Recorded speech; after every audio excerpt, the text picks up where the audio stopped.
The city is being badly damaged by a constant rain of rockets, of all type of rockets during almost 30 days.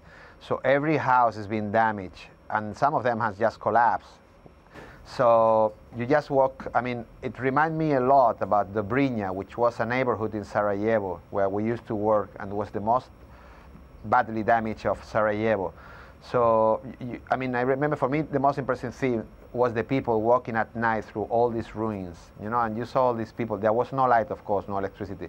So you see this big amount of people walking at night, wounded, trying to get some food, trying to recover things from inside the houses that were already destroyed.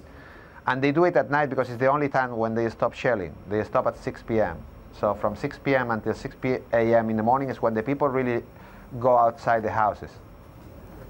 And you took many photographs of the efforts to try to help the injured, help those suffering. We're going to look at some of those pictures. Just tell us, the Red Cross is now trying to assess the needs. How did you see, how critical was the supply situation when it came to food and medicine? Well, critical. Let's say something that is so normal for us, like bread. Bread is a luxury in Babalamar. We were 2 days without bread, and I was a VIP. I mean, they were giving me the best they had. And water, also, we ran out of water.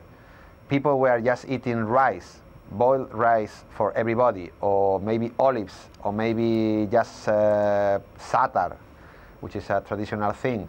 So that's for food. For supplies for the field hospital, they had nothing. Everybody who had a deep wound in the head or in the chest died.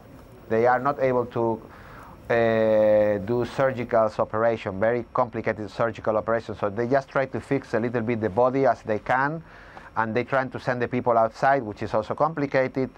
And if they die, they remove them immediately to a graveyard. Even for burying the bodies, it was complicated. They had to do it at night and under the fire of snipers. So I was speaking with the guy who is running this operation of burying the bodies, who used to be who used to deliver Pepsi Cola, which is an amazing story.